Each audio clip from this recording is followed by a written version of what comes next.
Bonjour et bienvenue à la saison 2 de 95e Avenue, le chemin vers la justification par la foi. Vous le voyez, à ma gauche et à ma droite, il y a des visages que l'on reconnaît, des visages que l'on connaît pas en fait. Donc j'inviterai mes amis à se présenter l'un à la suite de l'autre pour qu'on puisse savoir avec qui on aura l'occasion de discuter au cours de cette saison 2. Donc ne vous battez pas là pour commencer. Donc franchement, celui ou celle qui est prête à parler, parle. Ok, je vais y aller. Donc, moi, c'est Jerry. Mon nom de famille aussi, Mauricien, je vais le dire. Puis, moi, c'est ma deuxième saison à Highway 95. J'étais là pour la première saison. Donc, ça me fait vraiment plaisir d'être là avec vous, guys. Puis, je pense qu'on va avoir encore de super bonnes discussions, c'est sûr, là. Donc là, vous avez compris que vous n'avez pas le choix de dire votre nom de famille. Donc ceux et celles qui voulaient demeurer Loki, c'est mort à cause de Jerry. Donc on continue. Je ne suis pas d'accord. Je m'appelle Sarah. J'espère que tout le monde va bien. Et je suis de retour pour la deuxième saison également de la 95e Avenue. J'ai très hâte à nouveau d'échanger avec vous et justement d'avoir de nouvelles perspectives avec les nouveaux membres du panel.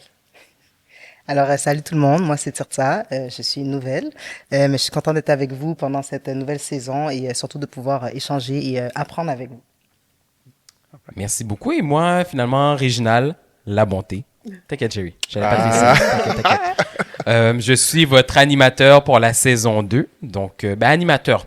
C'est moi qui va un peu diriger les conversations, etc. Mais c'est pas moi. Je suis pas l'animateur typique qui va dire, OK, Sarah, tu parles. Non. Je veux qu'on interagisse tous ensemble et que vous interagissiez avec nous également.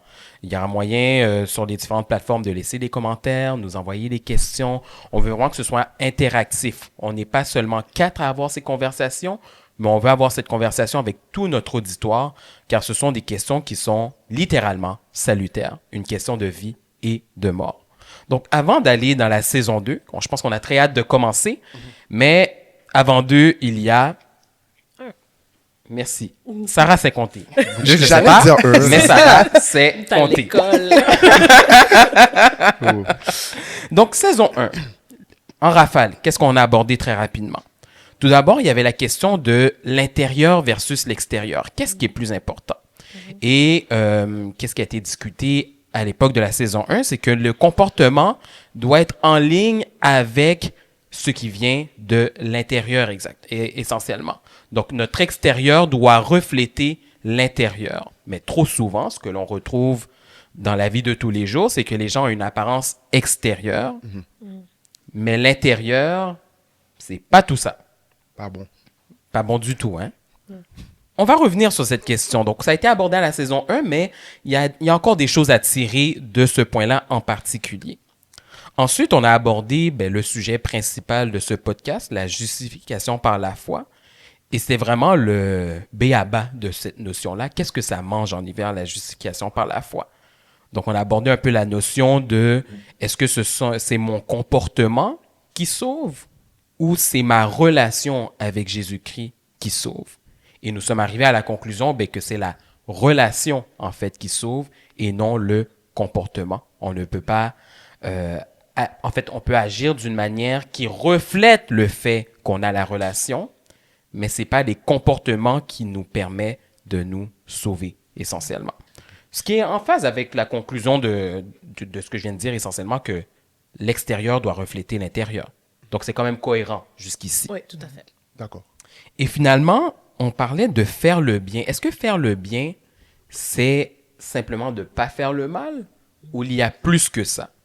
Et encore une fois, on a compris que faire le bien, dans un monde idéal, il faut que nos actions soient reflétées par ça doit partir de valeurs comme l'amour, la compassion, l'empathie, la joie, la tristesse.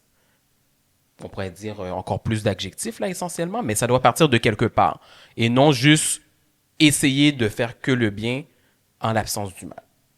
Donc ça, c'est vraiment la table qui a été mise pour la saison 1. Maintenant, il est temps de commencer la saison 2 maintenant. Saison 2.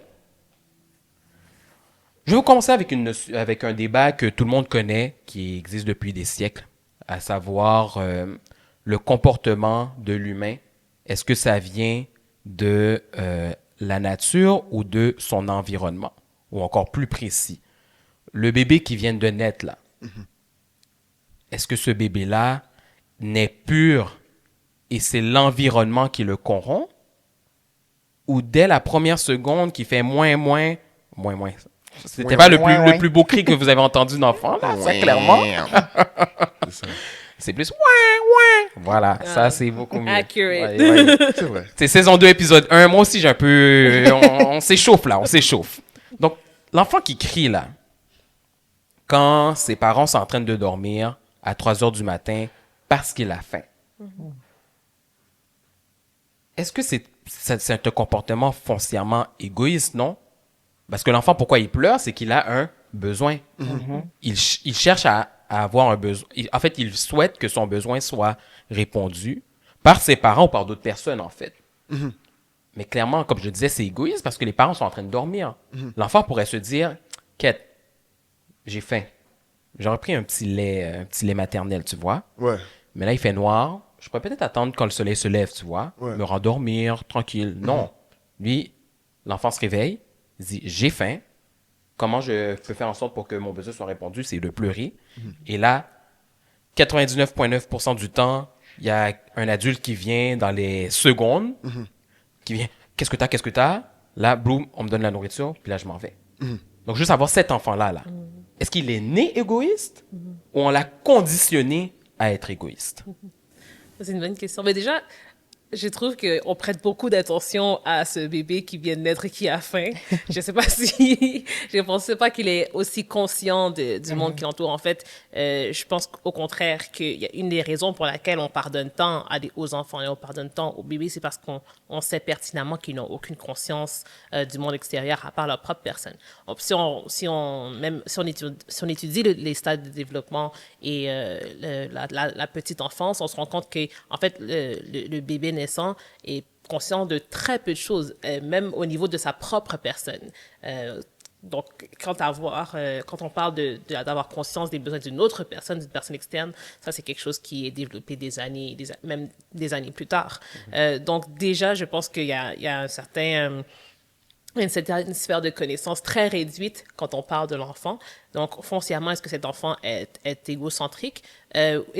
Techniquement, oui, mais probablement parce que l'ego ou bien le soi est la seule personne qu'il connaît, qu'il reconnaît. En fait, certains courants de pensée vont même jusqu'à dire que quand l'enfant interagit avec sa mère, il perçoit sa mère comme une extension de lui-même, en fait. C'est pour ça qu'il est tellement déstabilisé quand sa mère disparaît. Tout ça, grande réflexion pour dire que oui, il y a de l'égocentrisme, mais il ne faut pas oublier que l'enfant, à ce moment-ci, ne connaît pas autre chose que lui-même. Donc, est-ce que ça devient mauvais d'agir? La question se pose, est-ce que c'est mauvais d'agir ne serait-ce qu'inconsciemment sur ce qu'on sait ou ce qu'on connaît?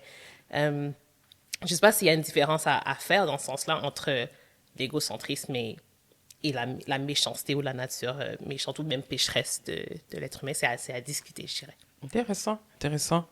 Bon, je rencherai là-dessus, là.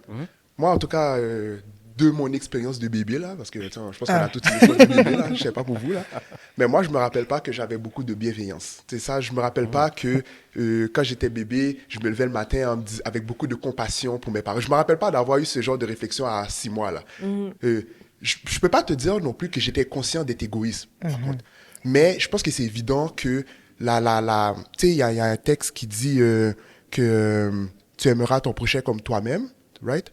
Puis, il y a l'idée que on est tous d'accord pour dire que on s'aime soi-même au départ. Tu sais, c'est pas l'amour de l'autre qui vient à l'amour de soi. Tu sais, c'est l'amour de soi, puis c'est le fait que j'ai besoin de satisfaire mes intérêts tout d'abord qui passe avant l'autre. D'ailleurs, je pense dans Philippiens, Paul il dit que tu sais, il faut considérer les intérêts de l'autre comme étant au-dessus de soi-même, tu vois. Fait qu'on peut pas partir du principe que le bébé il est bienveillant là. Tu sais, c'est pour ça que Dieu nous appelle au commandement. C'est pour ça que, tu sais, il n'y a pas de commandement qui dit, comment je peux dire, tu sais, admettons, le commandement, c'est de dire tu ne voleras pas, tu vois. Mais il n'y a pas un commandement qui dit, genre, tu dois voler parce que tu es tellement gentil que, il faut que tu fasses ça. Mais tu sais, non. Tu sais, c'est pas naturel pour nous d'être une bonne personne ou de bien faire les choses. C'est pour ça qu'on a des devoirs, qu'on a des lois. C'est pour ça que même quand tu es bébé, tu as l'éducation. Tu sais, l'éducation, elle est là parce que on prend pour acquis que tu es peut-être naturellement porté à faire de mauvaises choses. Donc, il faut que je te le dise de faire la bonne chose. Tu sais, on va pas te dire de faire la mauvaise chose parce que tu es bon, puis, tu sais, tu devrais, ou on te dit rien parce que comme tu fais tout correctement, pas besoin d'éducation, pas besoin de loi, pas besoin d'enseignement, pas besoin de principe, pas besoin de valeur, right? Fait que si on les donne, c'est parce qu'on sait que, de base, naturellement, tu vas faire le mal. Tu sais, un enfant, tu vas le voir à côté du four, tu vas pas faire, je pense que cet enfant-là, il sait qu'il doit pas mettre sa main au feu. Non, j'ai rien à dire. Il a naturellement compris comment ça marche. Non, tu vas faire, tu vas t'approcher du four, là, mais pas ta main là, non, c'est brûlé, tu vois? Parce que, on prend pour acquis que naturellement, ça se peut qu'il fasse la mauvaise chose. Tu vois, on doit lui apprendre des bonnes choses à faire. Fait que, je vais te dire que, il est peut-être possible, je vais dire ça comme ça, peut-être à moins que tu sois d'accord ou pas, que l'enfant, il est égocentrique, égoïste, puis qu'il a le péché en lui, et que la société, elle a pour but peut-être de le rendre, on va dire, politiquement ou socialement acceptable ou vivable, on va dire, d'être dans un monde où on est capable de vivre.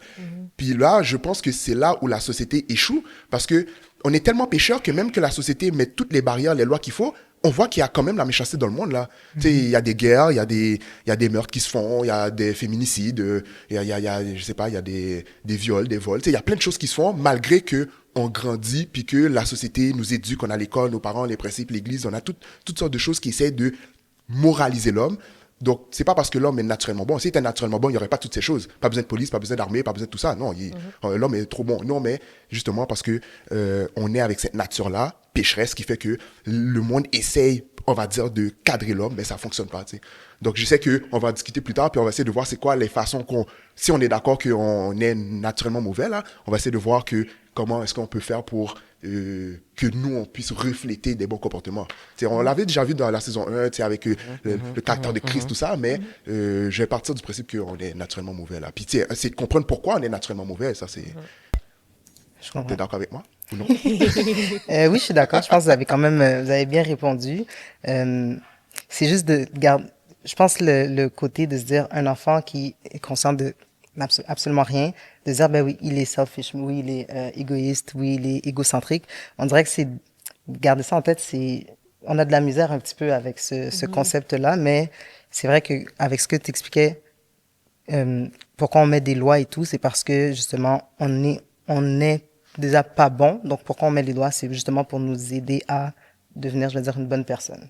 Donc je suis d'accord, mais j'ai encore de la difficulté avec le concept, mais ouais, j'avoue qu'il y a tellement d'emphase qui est mise sur l'innocence des bébés, le fait qu'ils sont tellement, comme je l'ai dit, ils sont pas conscients de grand chose. Donc, comment est-ce qu'on peut leur attribuer une certaine motivation, méchante ou autre. Mais c'est vrai que, mais comme Jerry l'a dit, le fait est que même avec ces barèmes en place, les tendances de certains individus vont quand même les amener à transgresser et à des lois qui sont là pour nous protéger puis assurer le bien commun. Donc, ouais. En tout cas, moi, je sais pas. Je pense qu'on a un consensus. Ouais, on a un consensus là. Il y en a qui sont comme, OK, c'est l'innocence des bébés et tout. Mais moi, là, des fois, là, je suis quelque part là, puis j'entends un enfant pleurer là. Je me dis, toi, quand t'es dans un espace public, on va dire à l'église là, tu vois. Puis là, c'est révérencieux, il y a un bon silence là. Et là, t'as un bébé qui part à pleurer là. Ouais! Tu sais, comme original, là, fait ouais! Non, des fois, je regarde ce bébé-là, je dis, ouais, ça fait ouais, t'as vu ce que le bébé fait? Est-ce que t'as vu? Non, mais pas à ce point-là. Mais des fois, c'est juste de dire, tu vois comment lui, il a juste pas conscient pas des dégâts qu'il est en train de faire au niveau sonore, là, mais tu vois que lui, il a pas fait comme, j'ai pleuré, mais attends une minute. Je suis à l'église, le pasteur prêche, il est en train de prêcher la parole du Seigneur. C'est peut-être fait pour moi, j'ai peut-être besoin d'écouter. Non, il n'y a pas de tout ça, lui. Lui, là, il n'a pas son lait, là, puis il est à l'église, là, puis sa mère est comme, il était. Puis là, il a décidé qu'il va te pleurer, waouh! Puis là, il part fort, puis la mère était, chut! Puis lui, il crie encore plus fort, puis là, ça dérange tout le monde. Fait que tu vois, je dis pas qu'il est conscient de ça, mais j'ai l'impression pour moi que le péché fait que, pas qu'il pêche en faisant ça, mais que le péché est inscrit dès le départ dans notre humanité, qui fait qu'on n'est pas conscient du bien qu'on peut faire, tu vois. C'est comme si le bébé, il pleure, puis le péché fait que l'enfant n'est pas capable de voir, de sortir de lui-même pour faire, c'est quoi le bien que je devrais faire à ce moment-là? C'est naturel, tu vois. L'affaire, c'est que on va pas culpabiliser l'enfant. Moi, c'est sûr que ça me dérange, fait que je vais faire comme, pourquoi il pleure, c'est quoi son problème, toi? Mais je vais pas aller voir l'enfant pour faire, toi, enfant, là, t'as vu t'as pleuré, bon, je vais te punir pour ça, tu vois. Parce qu'on sait que c'est normal, tu vois. Fait qu'on on l'accepte comme ça, Mais puis de toute façon, c'est même pas de notre pouvoir de dire, OK, bébé, t'as fait le mal, moi, je vais te dire comment faire le bien, right? Tu sais, on a tous passé par là. Fait que, tu sais, on le voit comme quelque chose de normal, genre. Tu sais, c'est comme si c'est fait pour être comme, la nature est faite pour être comme ça. Tu sais, moi, là, si je vois un lion manger un antilope, je vais pas faire comme, ah, t'as vu, j'ai vu tellement dans un mauvais monde, je vais faire en sorte qu'ils puissent s'accorder ensemble, tu vois. Et puis, quand il y a des tremblements de terre, ah, ben, tu vois, je vais faire en sorte qu'il n'y en ait pas. Tu sais, il y a comme s'il y a des choses que le péché a fait que on est obligé de vivre ça, genre. Tu sais, on est obligé de l'accepter, on peut rien y faire. Puis, c'est pour ça que pour moi, même que tu sais, on sait que le bébé est innocent dans son intention. Tu sais, c'est pas son intention de déranger, puis lui, il est pas dans tout ça non plus. Mais on sent que ce qu'il fait, c'est quand même, ça crée des torts. Puis on sent qu'il n'y a pas forcément la bienveillance en lui non plus, tu vois. Fait que c'est plus ça. Puis ça, comme on va le discuter sûrement, ça vient de nos premiers parents. Tu sais, on hérite comme ça, tu sais. Tu sais, je trouve ça particulier parce que moi, j'avais écouté un reportage sur tu sais, admettons les tortues. Eux autres, quand ils sortent, quand ils naissent, ils naissent déjà indépendants. Tu sais, ils sont déjà capables de tout faire, genre, tu vois. Tu sais, ils n'ont pas besoin d'éducation en quelque sorte. Tu sais, ils arrivent, ils sont capables de marcher, ils sont capables d'aller dans l'eau, ils sont capables de tout faire. Mais l'être humain, il n'est pas comme ça, tu vois. Puis pourquoi on n'est pas comme ça? Ben, ça se peut que ça soit le péché, tu vois. C'est intéressant ce que vous dites parce que ça revient à ce qu'on, dans ma petite présentation de la saison 1, en apparence, le bébé est innocent, pur, ne connaît pas la vie. Il est tout doux, fragile. On doit faire attention. Quand tu prends l'enfant, fais attention à sa tête. C'est pour ceux et celles qui ont eu des grands frères, grandes sœurs, tu tiens là, on fait attention à sa tête. Mais pourtant, c'est le même bébé, comme Jerry disait, qui va péter des crises, qui sent pas bon, qui... ben c'est vrai, là. C'est voilà.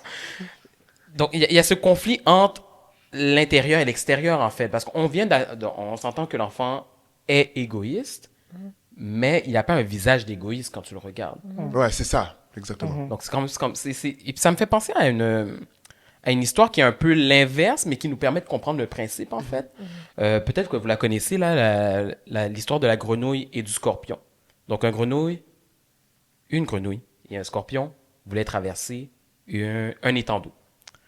Le scorpion ne sait pas nager, naturellement. Donc, il va auprès de la grenouille et dit « Grenouille, j'ai besoin d'un lift. » Essentiellement, sur ton dos, mais d'un lift.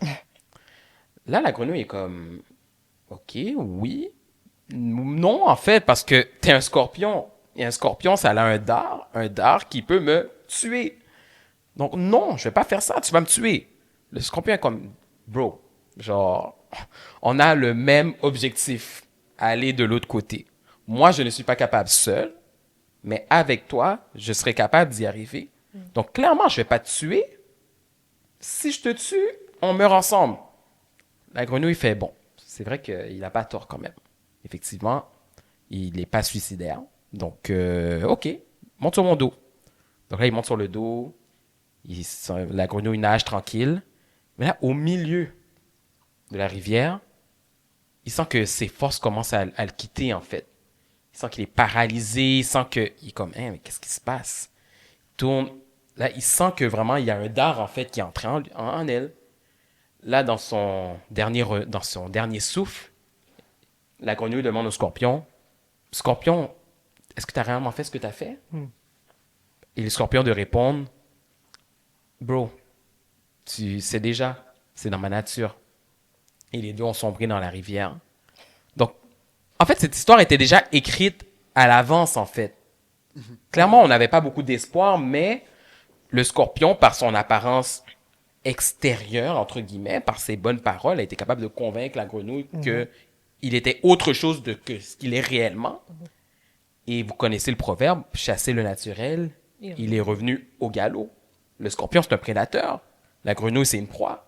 Donc lui, il n'a pas commencé à calculer, oh, je suis sur l'eau, il faut que je me rende. Non, le naturel, c'était ting. Et là, les deux sont morts. Et là, ma question, c'est, on a touché un peu à l'aspect du péché, mais est-ce que c'est...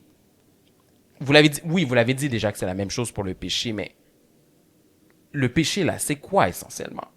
Si on parle de la définition textbook du péché, c'est quoi et quelle en est la cause, en fait?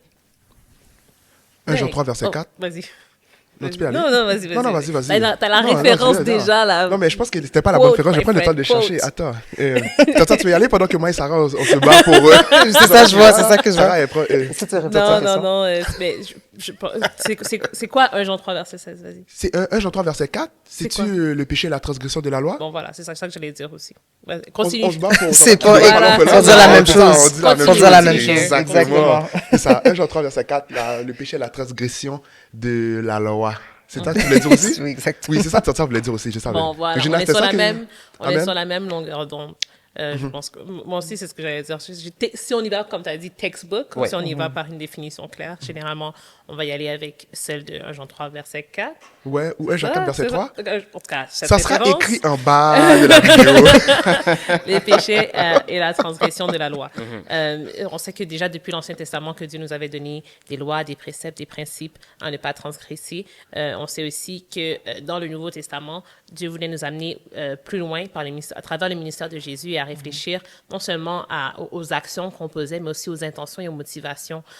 Quand il disait au peuple, écoutez, même avant même d'avoir frappé quelqu'un, si vous l'avez maudit dans votre cœur, vous avez commis un péché. Avant même d'avoir commis un adultère, si vous avez regardé une femme avec un désir charnel, vous avez enfreint, là, vous avez commis un péché. Donc on voit qu'on a une définition dans la parole de Dieu claire de ce qu'est le péché et une description, disons, concrète et physique et tangible de ce qu'est le péché à travers la loi. Mais aussi, on sait que le péché prend naissance dans le cœur aussi, parce qu'on sait que, disons, Lucifer, lorsqu'il était au ciel, on sait que Dieu est allé le voir, essayer de lui faire voir raison avant même qu'il commence à, disons, à essayer de séduire les autres anges dans le ciel. Ou alors Caïn, quand il était sur le point de tuer Abel, Dieu lui a dit, écoute, le péché se couche à ta porte, mais tu dois dominer sur lui. Donc, il y a une partie qui est interne et une partie qui est externe, en fait, pour revenir au point que tu disais.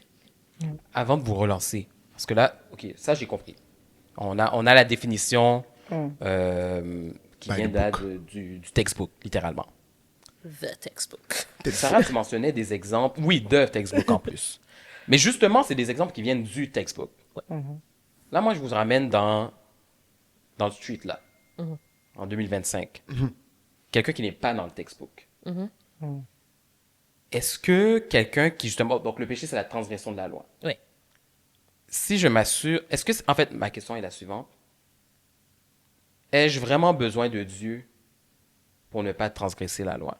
Parce qu'il y a des gens, aujourd'hui, qui n'ont pas Dieu dans leur vie, mais qui vivent une vie correcte, carrée, respectent les lois de la société, sont de bons citoyens, aident leurs prochains, donnent à des œuvres caritatives.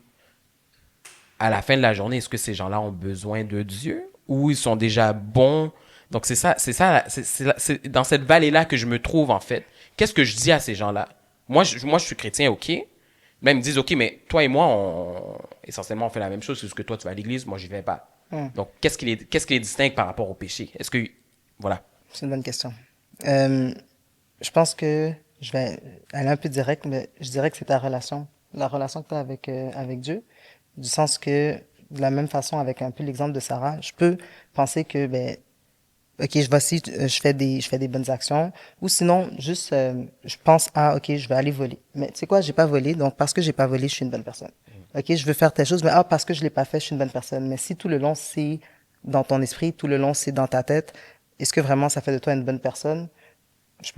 Qui suis-je pour le dire, mais je pense pas. Par contre, est-ce que quand tu dis, OK, j'ai voulu faire telle action, finalement, je l'ai pas faite, mais pourquoi je l'ai pas faite? Tu sais quoi? Je pense que Dieu, il veut pas ça de moi. Donc, fait que ça dépend vraiment de la relation que tu as avec Dieu qui va t'amener à ce que je fais. Est-ce que je le fais nécessairement parce que c'est pas bon, parce que je veux pas?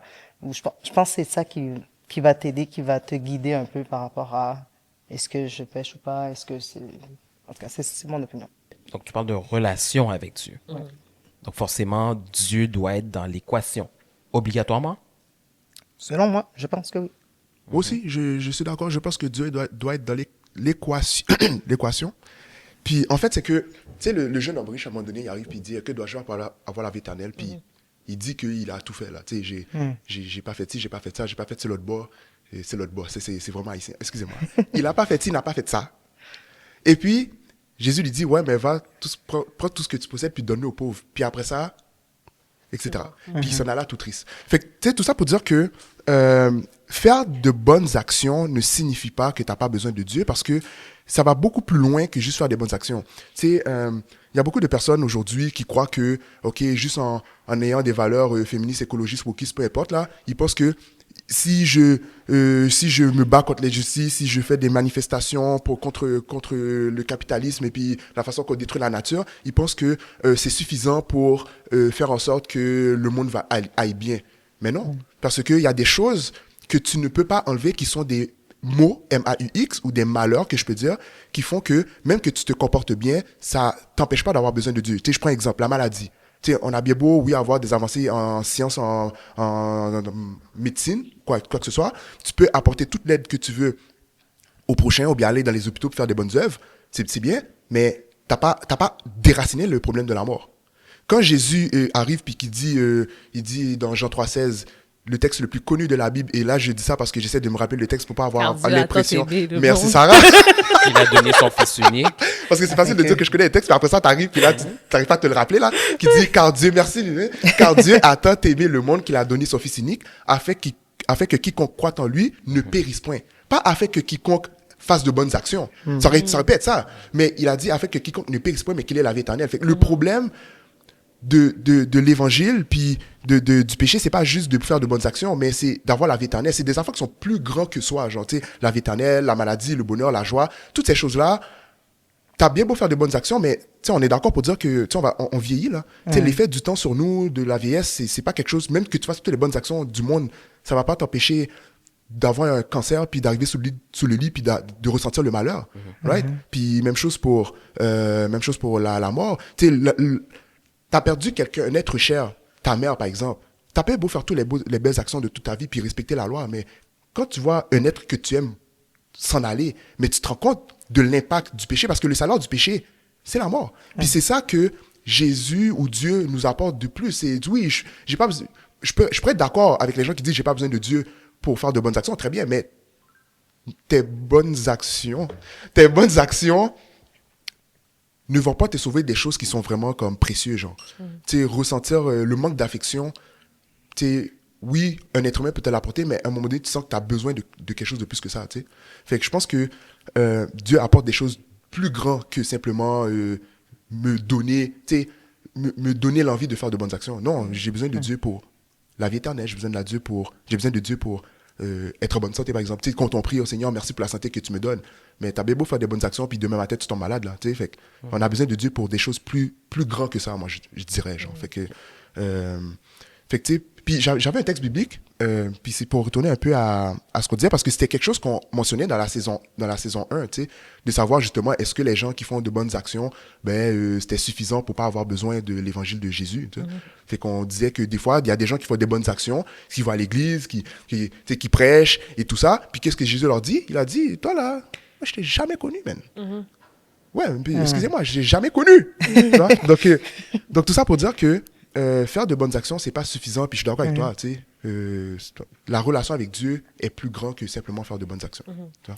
Puis je pense qu'on a déterminé tout à l'heure que l'homme à la naissance ou instinctivement avait une tendance vers le mal. N'est-ce pas? On avait dit que le bébé qui naît égocentrique d'ailleurs, il ne se soucie pas de l'intérêt d'autrui, et que c'est à force d'éducation qu'on essaye de le redresser, de le faire aller dans la bonne voie. Mais est-ce que ça fait de cet individu une bonne personne, ou est-ce que ça fait de cet individu quelqu'un qui sait maintenant comment naviguer un système ou comment utiliser la société à son avantage? Quelqu'un qui sait que si je fais de bonnes actions, je suis récompensé. Quelqu'un qui sait que si je ne commets pas d'infraction, bien, je ne serai pas puni. Donc, est-ce que ça fait de l'individu une bonne personne nécessairement? Mais pas tout à fait, parce que si on enlève ce système de société qui fonctionne, on retombe très facilement pour beaucoup dans l'anarchie. Et tout ce qu'on a appris, disons, ça prend le bord, puis on revient à ce qui est purement instinct de survie. Donc, je dirais pas que le fait simplement de faire de bonnes actions fait de nous une bonne personne. Je pense que ça fait de nous quelqu'un qui a compris comment évoluer dans une société moderne, occidentale, quelqu'un qui sait comment s'attirer les bonnes grâces de ses collègues, de sa famille et autres, mais pas nécessairement une bonne personne. On ne sait pas quelles sont les motivations de l'individu qui commet des bonnes actions. On ne sait pas quelles sont ses arrière-pensées. Est-ce que derrière son sourire, il y a quelqu'un de fatigué qui veut vraiment rien savoir de son prochain? On ne sait pas ça. On ne sait pas ça non plus, pour être fair, on ne sait pas ça non plus de la personne qui est chrétienne. Jerry a donné tous ces exemples de la maladie et autres, mais on connaît tous des chrétiens qui ont fait face au deuil aussi, ou qui n'ont pas été délivrés, ou qui n'ont pas... Donc, ça revient, comme Turtel avait dit, au cœur et à la relation qu'on a avec Christ. Et c'est seulement ça qui peut changer un peu notre motivation et qui peut changer aussi ce qui est dans notre cœur et qui va ensuite se révéler et transparaître par nos actions. Ouais, puis pour enchérir, puis on le disait aussi dans la saison 1, on disait que des fois, il y a des gens qui, justement, vont faire des bonnes actions pour montrer, justement, qu'on n'a pas besoin de Jésus. Tu sais, et comment je peux dire, il y a des gens, par exemple, qui vont faire des bonnes actions, mais ils sont tellement coincés dans leurs bonnes actions qu'ils vont même pas voir qu'ils ont besoin de repentance. Mais pourquoi j'ai besoin de repentance? Pourquoi j'ai besoin de conversion? Mais je fais déjà les bonnes choses. Mais comment tu vas atteindre, comment tu vas même engager une relation avec Dieu si dans ta tête tu crois que en faisant les bonnes actions, t'es correct? Exact. Tu sais, si tu te crois déjà intelligent, puis déjà, comment je pourrais dire ça, un savant, si dans ta tête tu crois que tu es un savant, pourquoi est-ce que tu penses que tu auras besoin d'apprentissage? Tu sais, tu vas jamais vouloir apprendre, tu vas jamais vouloir aller chercher de la connaissance parce que dans ta tête, tu te crois déjà intelligent. Non, il faut que tu reconnaisses que tu es ignorant.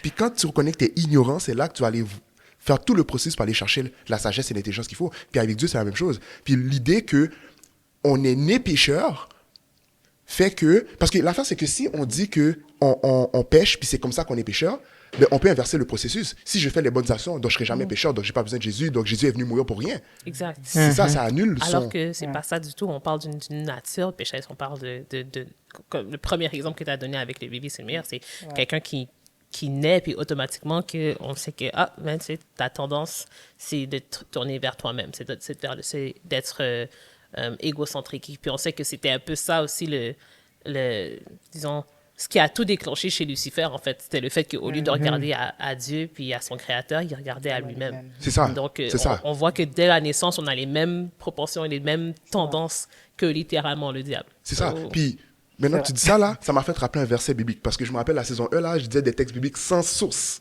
Puis en plus, je les paraphrasais mal. Là, maintenant, là, j'ai le texte biblique devant moi. Okay. Psaume 51, verset 4. Oui. Non, verset 5, excusez-moi. Ouais. Puis ça dit, voici, je suis né dans l'iniquité et ma mère m'a conçu dans le péché. Ouais. Donc ça veut dire que, pour répondre à la question, ben, on peut pas dire que on est, puis que, tu sais, le péché, c'est quelque chose qui nous vient, c'est comme un acquis. Parce que si c'est un acquis, ben, tout ce qu'on a à faire, c'est transformer l'environnement pour être sûr qu'on ne tombe jamais dans ce péché-là. Donc, ce n'est pas Dieu qui vient nous sauver puis qui nous fait bien comporter. C'est la manière dont on arrange l'environnement. Parce que si ça vient de l'environnement, à moins qu'on dise qu'on n'est jamais capable d'arranger l'environnement. Mais moi, il y a des hommes, des politiciens, des philosophes, des gens comme ça, qui pensent que si on arrange l'environnement, ben, l'être humain peut naître puis ne jamais tomber dans le péché. Ouais. Puis ça annule, ça rend caduque tout le sens de l'évangile. Tu sais? Parce que si on est né dans le pécheur, ça veut dire qu'on a absolument besoin d'un sauveur. D'un sauveur, exactement. Tu vois? Donc, c'est drôle, parce que qu'est-ce que tu viens de dire? Ça a comme, pendant 2 secondes, ça a comme perturbé un peu ma ligne de pensée parce que tu as parlé. Je me rappelle plus exactement spécifiquement qu'est-ce que tu as dit. Mais si je prends ton exemple, par exemple, d'une personne qu'on arrive à faire vivre dans un environnement parfait, puis que théoriquement, on serait capable de l'amener à ne pas pécher, mais c'est le contraire de ce que Christ a vécu, right? Techniquement, il est né à Nazareth, il est né à Bethléem, excuse-moi, il a vécu à Nazareth, et puis si on regarde un peu les passages de la Bible, on voit que Nazareth n'avait pas la meilleure réputation. C'est vrai. Quand on a dit, le Messie vient de Nazareth, je me rappelle plus quel disciple qui était comme qu'est-ce qui peut sortir de bon qu'est-ce qui peut sortir de bon de Nazareth, right?